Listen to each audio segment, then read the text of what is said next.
ನಮಸ್ಕಾರ, ಭಾಗ್ಯ ಅಡುಗೆ ಮನೆ ಚಾನಲ್ಗೆ ಬನ್ನಿ. ಇವತ್ತು ಹೀರೆಕಾಯಿ ಬೇಳೆ ಬಸ್ಸಾರು ಮತ್ತು ಕಾಳು ಮಾಡುವ ವಿಧಾನವನ್ನು ನೋಡೋಣ.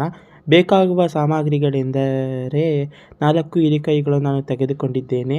ಇಲ್ಲಿ 4 ಹೀರೆಕಾಯಿ, 2 ಕಪ್ ಬೇಳೆ ತೆಗೆದುಕೊಂಡಿದ್ದೇನೆ, 1 ಕಪ್ ಕೊತ್ತಂಬರಿ, 1 ಕಪ್ ತೆಂಗಿನಕಾಯಿ, ಖಾರಕ್ಕೆ ತಕ್ಕಷ್ಟು ಮೆಣಸಿನಕಾಯಿ, 1 ಕಪ್ ಈರುಳ್ಳಿ ಮಸಾಲೆಗೆ, 1 ಕಪ್ ಈರುಳ್ಳಿ ಸಣ್ಣದಾಗಿ ಹೆಚ್ಚಿಕೊಂಡಿದ್ದೇನೆ.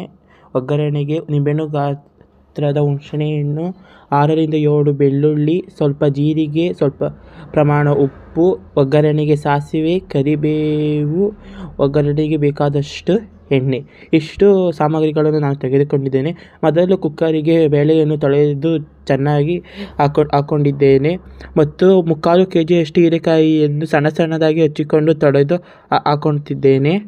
ನಂತರ ಬೇಯಲು ಬೇಕಾಗುವಷ್ಟು ನೀರನ್ನು ಸೇರಿಸಿಕೊಳ್ಳುತ್ತಿದ್ದೇನೆ. ಹೀರೆಕಾಯಿ ಬೇಳೆ ಮತ್ತು ಬಸ್ಸಾರು ಮಾಡುವ ವಿಧಾನವನ್ನು ಅತಿ ಸುಲಭವಾಗಿ ಮಾಡಬಹುದು. ಈ ವಿಡಿಯೋ ಮೂಲಕ ಮಾಡಿದರೆ ನಿಮಗೆ ತುಂಬ ಉಪಯೋಗವಾಗುವುದು. ಮತ್ತು ಬೇಯುವುದಕ್ಕೆ ನಾವು 8 ಲೋಟ ನೀರನ್ನು ಸೇರಿಸಿಕೊಳ್ಳುತ್ತಿದ್ದೇವೆ. ಇದನ್ನು ತುಂಬ ಸರಳವಾಗಿ ಮನೆಯಲ್ಲಿ ಇರುವ ಸಾಮಗ್ರಿಗಳಿಂದಲೇ ಮಾಡಬಹುದು ಹಾಗೂ ತುಂಬ ಕಷ್ಟಕರವಾಗಿರುವುದಿಲ್ಲ. ನಿಧಾನವಾಗಿಯೇ ಸುಲಭವಾಗಿಯೇ ಮಾಡಿಕೊಳ್ಳಬಹುದು. ಈ ತೋರಿಸುವಂತೆಯೇ ಮಾಡಿ.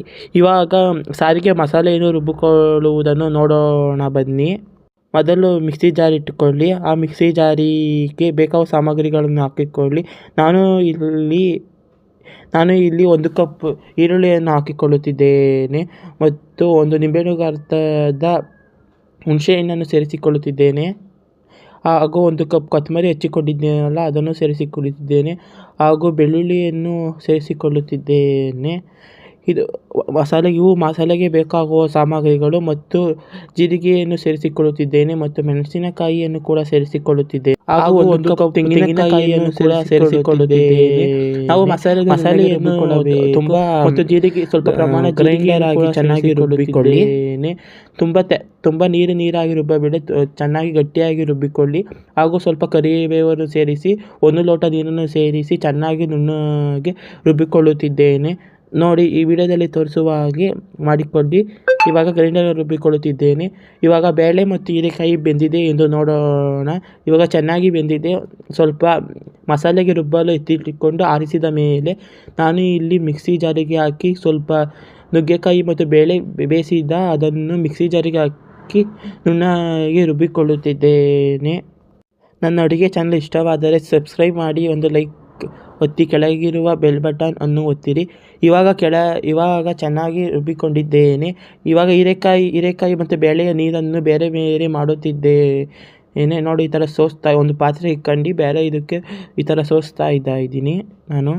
ಚೆನ್ನಾಗಿ ನೀರು ಸೋರುವ ತನಕ ಚೆನ್ನಾಗಿ ನೀರು ಸೋರುವ ತನಕ ಬಿಟ್ಟ ನಂತರ ಸಾರಿಗೆ ಒಗ್ಗರಣೆಯನ್ನು ಹಾಕಿಕೊಳ್ಳುತ್ತಿದ್ದೇನೆ. ಸ್ವಲ್ಪ ಪ್ರಮಾಣ ಎಣ್ಣೆಯನ್ನು ಹಾಕಿಕೊಳ್ಳುತ್ತೇನೆ. ನೀವು ಯಾವ ಯೂಸ್ ಮಾಡ್ತೀರೋ ಅದೇ ಎಣ್ಣೆಯನ್ನು ಹಾಕಿಕೊಳ್ಳಬಹುದು. ಇವಾಗ ಇನ್ನೂ ಸ್ವಲ್ಪ ಎಣ್ಣೆಯನ್ನು ಹಾಕಿಕೊಳ್ಳುತ್ತಿದ್ದೇನೆ. ನೀವು ಎಷ್ಟು ಪ್ರಮಾಣ ಬೇಕೋ ಅಷ್ಟು ನೋಡಿಕೊಂಡು ಹಾಕಿಕೊಳ್ಳಬಹುದು. ಎಣ್ಣೆ ಚೆನ್ನಾಗಿ ಕಾಯ್ದ ನಂತರ ಸ್ವಲ್ಪ ಸಾಸಿವೆ ಹಾಕ್ತಾ ಇದ್ದೀನಿ. ಸಾಸಿವೆ ಸಿಡಿಬೇಕು ಚೆನ್ನಾಗಿ. ಎಣ್ಣೆ ಕಾಯ್ದಾಗ ಸಾಸಿವೆ ಹಾಕಬೇಕು. ಸಾಸಿವೆ ಚೆನ್ನಾಗಿ ಸಿಡಿದ ಮೇಲೆ ಸ್ವಲ್ಪ ಕರಿಬೇವನ್ನು ಹಾಕ್ತಾ ಇದ್ದೀನಿ. ಅದು ಸಿಡಿಯುತ್ತೆ, ಹುಷಾರಾಗಿ ಹಾಕಿ. ಮತ್ತು ಕರಿಬೇವು ಸಿಡಿದ ನಂತರ 1 ಕಪ್ ಈರುಳ್ಳಿ ಮೀಡಿಯಮ್ ಸೈಜ್ ಹಚ್ಚಿಕೊಂಡಿದ್ದೇನೆ ನಾನು. ಸ್ವಲ್ಪ ಈರುಳ್ಳಿಯನ್ನು ಹಾಕಿಕೊಳ್ತಾ ಇದ್ದೀನಿ. ಸ್ವಲ್ಪ ಹಂಗೆ ಇಟ್ಕೊಳ್ತೀನಿ, ಏಕೆಂದರೆ ಅದು ಕಾಳಿಗೆ ಬೇಕಾಗುತ್ತದೆ ಅಂತ. ಇವಾಗ ಅದನ್ನು ಚೆನ್ನಾಗಿ ರೋಸ್ಟ್ ಮಾಡಿಕೊಳ್ಳಿ. ಈಗ ಚೆನ್ನಾಗಿ ರೋಸ್ಟ್ ಮಾಡ್ಕೊತಾ ಇದ್ದೀನಿ ನಾನು. ರೋಸ್ಟ್ ಆದಮೇಲೆ ನಾವು ರುಬ್ಬಿಟ್ಟುಕೊಂಡ ಮಸಾಲೆಯನ್ನು ಚೆನ್ನಾಗಿ ಒಗ್ಗರಣೆ ಮಾಡಿಕೊಳ್ಳಬೇಕು. ಏಕೆಂದರೆ ನಾವು ಮೊದಲೇ ಎಣ್ಣೆಯಲ್ಲಿ ರೋಸ್ಟ್ ಮಾಡಿದ ಕಾರಣ. ಇವಾಗ ಚೆನ್ನಾಗಿ ಎಣ್ಣೆಯಲ್ಲಿ ಎಣ್ಣೆ ಬಿಡುವ ತನಕ ಚೆನ್ನಾಗಿ ರೋಸ್ಟ್ ಮಾಡಿಕೊಳ್ಳಿ. ಎಣ್ಣೆ ಚೆನ್ನಾಗಿ ಬಿಟ್ಟ ಮೇಲೆ ನಾವು ಸಾರಿಗೆ ಅದಕ್ಕೆ ತಕ್ಕಷ್ಟು ನಿಮಗೆ ಬೇಕಾದಷ್ಟು ಪ್ರಮಾಣದಲ್ಲಿ ನೀರನ್ನು ಹಾಕಿಕೊಳ್ಳಿ. ನಾನು ಬೇಯಿಸಿದ ನೀರನ್ನೇ ಮಿಕ್ಸಿ ಜಾರಿಗೆ ಹಾಕಿ ತೊಳೆದು ಹಾಕಿಕೊಳ್ಳುತ್ತಿದ್ದೇನೆ. ಬೇಕಾದರೆ ನೀವು ಇಲ್ಲಿ ನೋಡಬಹುದು. ನಿಮಗೆ ಎಷ್ಟು ಪ್ರಮಾಣ ಬೇಕೋ ಅಷ್ಟೇ ನೀರನ್ನೇ ನೀವು ಸೇರಿಸಿಕೊಳ್ಳಬಹುದು. ನಾವು ಅದಕ್ಕೆ ತಕ್ಕಂತೆ ನಾನು ಇಲ್ಲಿ ನೀರು ಹಾಕಿಕೊಂಡಿದ್ದೇನೆ. ನಿಮ್ಮ ಅದಕ್ಕೆ ತಕ್ಕಂತೆ ನೀವು ನೀರನ್ನು ಸೇರಿಸಿಕೊಳ್ಳಿ. ನೀವು ಈ ಹೀರೆಕಾಯಿ ಮತ್ತು ಬೇಳೆ ಸಾರನ್ನು ಮುದ್ದೆ ಕಾಂಬಿನೇಷನ್ ಆಗಿ ಮಾಡಿಕೊಳ್ಳಬಹುದು. ನಾನು ಇವತ್ತು ಇದಕ್ಕೆ ಕಾಂಬಿನೇಷನ್ ಆಗಿ ಮುದ್ದೆ ಮಾಡಿಕೊಂಡಿದ್ದೇನೆ. ಈಗ ರುಚಿಗೆ ತಕ್ಕಷ್ಟು ಉಪ್ಪನ್ನು ಸೇರಿಸಿಕೊಳ್ಳಿ. ನಿಮಗೆ ರುಚಿಗೆ ತಕ್ಕಷ್ಟು ಉಪ್ಪನ್ನು ಸೇರಿಸಿಕೊಂಡ ನಂತರ ಕಾಳು ಮಳ್ಳಲು ಬಿಡಿ. ಈಗ ಪಲ್ಯ ಮಾಡುವ ವಿಧಾನವನ್ನು ನೋಡೋಣ ಬನ್ನಿ. ಒಂದು ಬಾಣಲೆಯನ್ನು ಇಟ್ಟು ಅದು ಬಿಸಿಯಾಗಲು ಬಿಡಿ. ನಂತರ ಬಾಣಲೆ ಬಿಸಿಯಾದ ನಂತರ ಸ್ವಲ್ಪ ಪ್ರಮಾಣ ಎಣ್ಣೆಯನ್ನು ಸೇರಿಸಿ ಎಣ್ಣೆಯು ಚೆನ್ನಾಗಿ ಕಾಯುವ ತನಕ ಕಾಯಿರಿ. ಎಣ್ಣೆಯು ಚೆನ್ನಾಗಿ ಕಾಯಿದ ಮೇಲೆ ಸ್ವಲ್ಪ ಸಾಸಿವೆಯನ್ನು ಸೇರಿಸಿ ಸಾಸಿವೆಯು ಸಿಡಿದ ನಂತರ ಸ್ವಲ್ಪ ಪ್ರಮಾಣ ಕರಿಬೇವನ್ನು ಸೇರಿಸಿ. ಕರಿಬೇವನ್ನು ಹಾಕುವುದರಿಂದ ಪಲ್ಯ ತುಂಬ ರುಚಿಕರವಾಗಿರುತ್ತದೆ. ಕರಿಬೇವನ್ನು ಸೇರಿಸಿದ ನಂತರ ಸ್ವಲ್ಪ ಹಚ್ಚಿದ ಮೀಡಿಯಮ್ ಸೈಜ್ ಹಚ್ಚಿದ ಈರುಳ್ಳಿಯನ್ನು ಸೇರಿಸಿಕೊಳ್ಳುತ್ತಿದ್ದೇನೆ. ಸೀಯಲು ಬಿಡಬೇಡಿ. ಬಾಣಲೆ ಚೆನ್ನಾಗಿ ಆಡಿಸಿಕೊಳ್ಳಿ.